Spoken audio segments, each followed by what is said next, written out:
Exercise 6.5 में second year हमारा question है, क्वेश्चन नंबर 8। ट्रिग्नोमेट्रिक सब्स्टिट्यूशन हम लोग डिस्कस कर रहे हैं।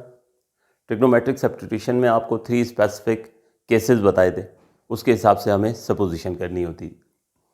√a² माइनस एक्स स्क्वायर था, √a² प्लस एक्स स्क्वायर था।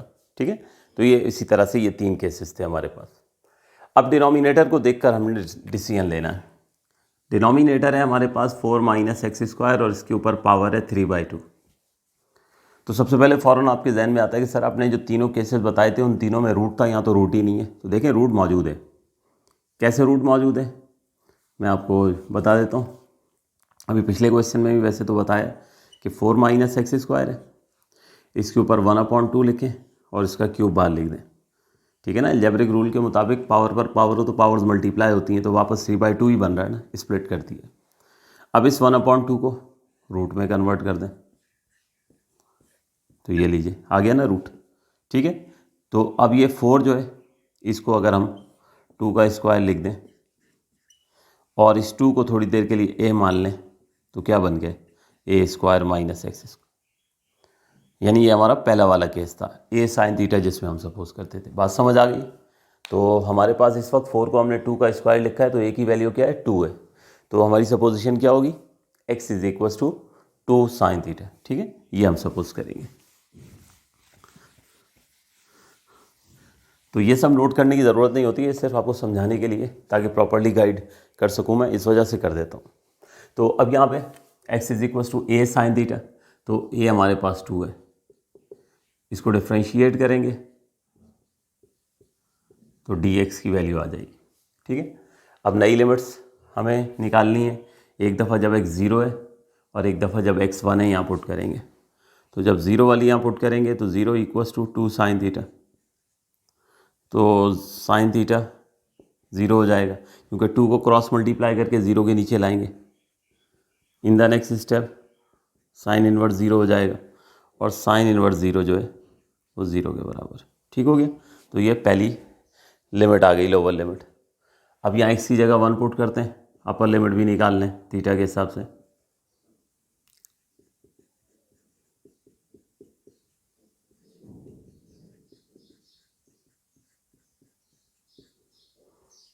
तो साइन इनवर्स 1/2 आ गया, यानी साइन किस एंगल पर 1/2 देता है तो 30 डिग्री पर देता है। ठीक है, π/6। तो नई लिमिट्स हो गई हैं 0 से π/6। तो बस अब 0 से π/6 तक जो है वो हमें इस प्रॉब्लम को जो है वो इंटीग्रेट करना है। तो पुट करते हैं सारी values. Now integral of 0 to π/6 हो जाएगा आपकी बार। ठीक है, यहाँ पर सबसे पहले x की जगह वैल्यू पुट करेंगे, तो वो हमारे पास है x की वैल्यू 2 sin थीटा, उसके ऊपर ये वाला स्क्वायर है। अब dx की जगह 2 cos थीटा d थीटा, ये आ गया न्यूमिनेटर में। डिनोमिनेटर में 4 माइनस एक्स स्क्वायर है, तो यहाँ इस x की जगह भी सब्स्टिट्यूट होगा 2 sin थीटा। इसका भी स्क्वायर करना मत भूलिएगा। ठीक है ना, ये x के ऊपर स्क्वायर है तो ये x की वैल्यू पुट की है 2 sin थीटा, और बाहर जो पावर है 3/2 वो लिख दी। अब करते हैं इसको सिंप्लीफाई। जब ये क्वेश्चन सिंप्लीफाइड फॉर्म में आ जाएगा तो इंटीग्रेट तो फिर करना है हमने। तो 0 to π/6, न्यूमिनेटर में सबसे पहले ये स्क्वायर 2 पर आएगा तो 4, और ये स्क्वायर साइन पर आ जाएगा तो sin स्क्वायर थीटा। लगा दें ब्रैकेट इसके साथ, और साथ ऑलरेडी मौजूद है 2 cos थीटा। इसके बाद इस ब्रैकेट को सॉल्व करें तो 4 - 4 sin स्क्वायर थीटा, बाहर पावर 3/2 एज इट इज है। ठीक है, ये 2 sin थीटा का स्क्वायर कर दिया, तो ये हो गया 4 sin square theta. Next step में इंटीग्रल ऑफ 0 to π/6, ये 2 और 4 मल्टीप्लाई कर दीजिए, तो ये हो गया 8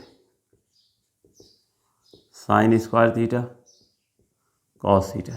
ठीक है, ये हो गया 8 sin square theta cos theta. Denominator में आ जाए तो यहाँ पे इस कर्ली ब्रैकेट में 4 कॉमन निकाला जाएगा। 4 कॉमन निकालेंगे तो 1 माइनस साइन स्क्वायर थीटा आ गया, बाहर पावर 3/2 एज इट इज आ गया। नेक्स्ट स्टेप है इंटीग्रल ऑफ 0 to π/6, ये आ गया 8 sine square cos theta D theta, ये आ गया। यहाँ पर 4 as it is 1 minus sine square theta, trigonometric identity जो है वो इस्तेमाल करेंगे, दरमियान में लिख दीजिएगा। 1 माइनस साइन स्क्वायर थीटा की जगह पुट कर दिया कॉस स्क्वायर थीटा, बार पावर 3/2 फिर as it is. In the next step ये चलो वहाँ कर लेते हैं।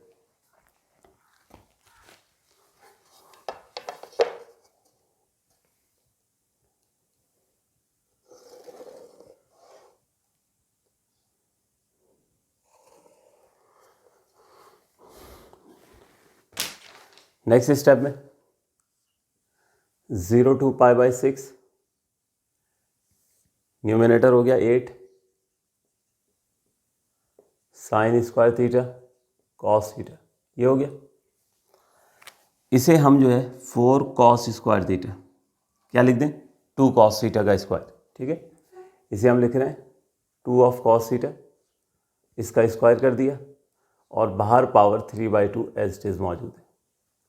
उससे स्टूडेंट्स बेनिफिट क्या होगा, ये लीजिए 2 से 2 कैंसिल हो जाएगा। और क्वेश्चन हो गया integral of 0 to π/6 8 sine square theta cos theta, ठीक है, ये हो गया। यहाँ आ गया 2 कॉस थीटा और इस पर मौजूद है क्यूब, ठीक है, 2 कॉस थीटा, इस पर आ गया क्यूब। अब क्या होगा कि ये क्यूब जो है ये 2 पर भी लिख दीजिए और ये क्यूब जो है वो कॉस पर भी आ जाएगा। तो 0 to π/6 8 sine square into cos, ये आ गया न्यूमिनेटर में। डिनोमिनेटर में ये क्यूब 2 पर आया 8 और ये कॉस पर आ गया, तो cos cube theta. Further cancellation होगी 0 to π/6, देखो ये कैंसलेशन 8 से 8 कैंसिल हो गया, कॉस से कॉस की एक पावर कैंसिल होगी तो ये कॉस स्क्वायर रह जाएगा, ठीक है। आपको नज़र नहीं भी आ रहा हो प्रॉपरली तो मैं ज़्यादा डार्क मार्कर से कैंसिल नहीं करता हूँ ताकि नोट करने में दिक्कत ना हो। तो बार सिंपल कैंसिलेशन हुई हैं। तो न्यूमिनेटर में क्या बच गया हमारे पास साइन स्क्वायर, डिनोमिनेटर में क्या बच गया कॉस स्क्वायर, और sine square over cos square this can be written as tangent square, ठीक है ना।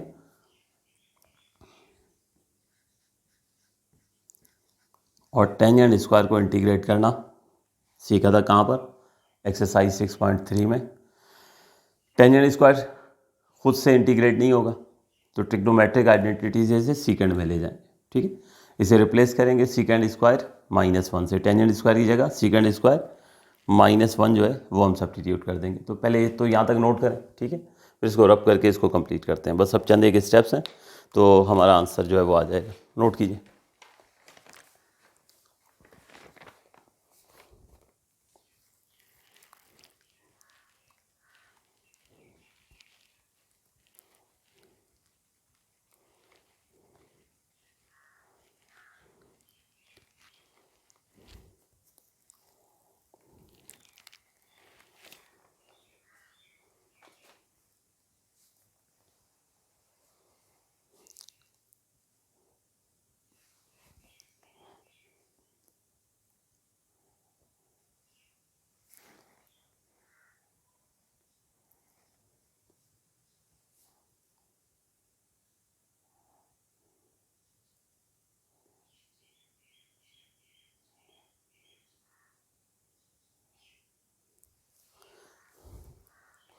जी तो स्टूडेंट्स अब इसको रब कर लेते हैं। और लास्ट के चंद स्टेप्स जो है वो करते हैं।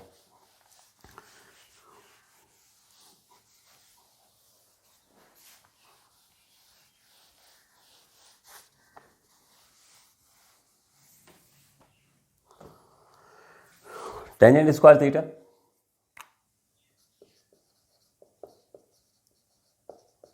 इसकी जगह पुट करना होगा सीकेंड स्क्वायर माइनस 1, ठीक है।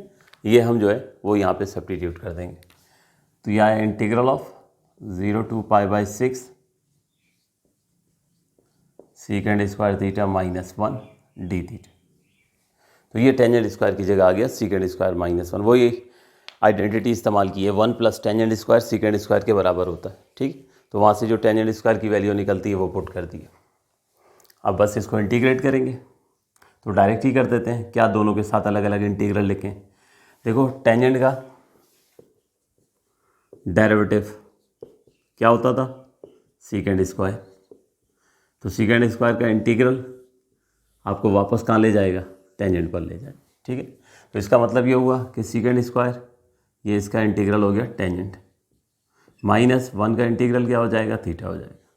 तो ये हमने इस तरह से इंटीग्रेट कर दिया। अच्छा, अगर आप दोनों के साथ अलग अलग इंटीग्रल की साइन लिख के करोगे तो जब भी यही आएगा। अब इसमें बेटे लिमिट्स पुट कर देते हैं। तो upper limit minus lower limit. तो पहले अपर लिमिट पुट करें थीटा की जगहों पर यहाँ। तो ये देखो ये आ गया टेंजेंट π/6 माइनस टेंजेंट 0। ये हो गई अपर लिमिट, माइनस की साइन, अब लोअर लिमिट,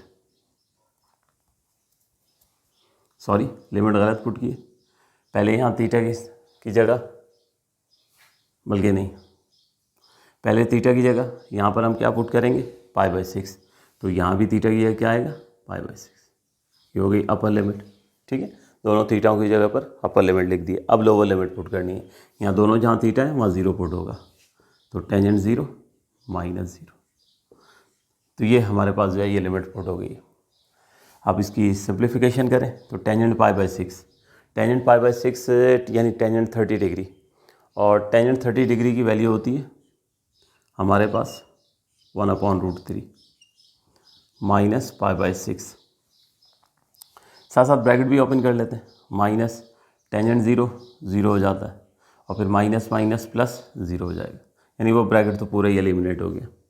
तो ये आ गया 1/√3 माइनस π/6।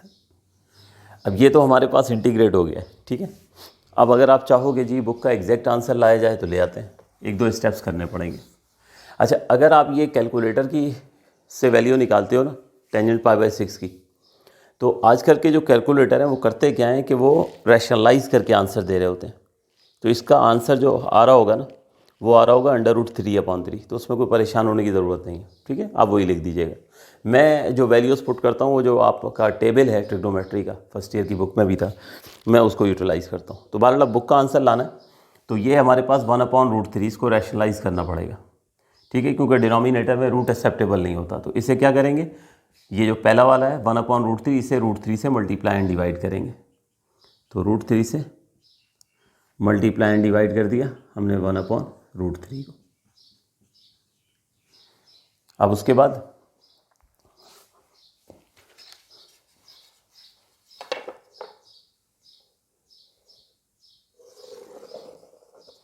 नेक्स्ट स्टेप,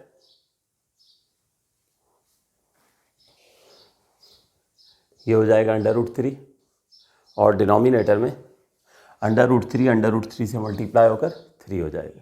कैसे, ये देख लीजिए, √3 मल्टीप्लाई होगा √3 से, तो ये एक रूट के अंदर आ जाएगा, और एक रूट के अंदर आएगा तो पेयर बन के ये क्या बन जाएगा, 3 बन जाएगा, ठीक है। तो डायरेक्ट लिख दिया करें, √3 मल्टीप्लाई बाय √3 3 के इक्वल है, माइनस π/6 आ गया। एलसीएम होगा 6, तो 3 2 ज़ा 6, 2 जाके √3 से मल्टीप्लाई हो जाएगा, 6 1 ज़ा 6, 1 जाके पाई से मल्टीप्लाई हो गया। तो ये हमारे पास फाइनली जो आंसर है ये आ गया 2/√3 माइनस π/6, ठीक है। तो ये इस तरह से एग्जैक्टली वो आंसर ले आया हूँ मैं जो बुक का आंसर है। लेकिन बहरहाल आपको कोई मेमोराइज नहीं करना है, अभी तो मेरे पास फैसिलिटी है, बुक अवेलेबल है, तो मैंने एग्जैक्टली आंसर जो है वो ले आया हूँ। तो आप बस ये है कि मोस्ट सिंप्लीफाइड फॉर्म भी ले आते हैं, यहाँ एलसीएम ले लेते हैं तो एक्सेप्टेबल है। ठीक है, तो नोट कीजिए, फिर इसके बाद जो है वो हम अगला क्वेश्चन करते हैं। तो याद रहे कि 7 और 8 क्वेश्चन बहुत इंपॉर्टेंट है एग्जामिनेशन पॉइंट ऑफ व्यू से। बाकी क्वेश्चंस के मुकाबले में आप देख रहे हो कंपैरेटिवली इतने लेंथी नहीं है, इसलिए भी इनका एग्जाम में चांसेस जो है ना वो ज़्यादा बनते हैं। ठीक है, तो इस एक्सरसाइज में वैसे तो 20 क्वेश्चन है, लेकिन हम अराउंड 10 भी कर लेंगे, 10 या 12 क्वेश्चन कर लेंगे तो बस ये काफ़ी हो जाएगी, क्योंकि आपको एक आइडिया देना था कि कैसे ट्रिग्नोमेट्रिक सब्स्टिट्यूशन से हम लोग जो है वो सॉल्व करते हैं। ठीक है, तो इसमें 10 से 12 क्वेश्चन अगर आप कर लोगे, इसके इनिशियल 10 से 12 क्वेश्चन कर लोगे, आप बिल्कुल 100% एग्जामिनेशन पॉइंट ऑफ व्यू से आप सेफ हो जाओगे। तो नोट कीजिए, फिर आगे कंटिन्यू करते हैं।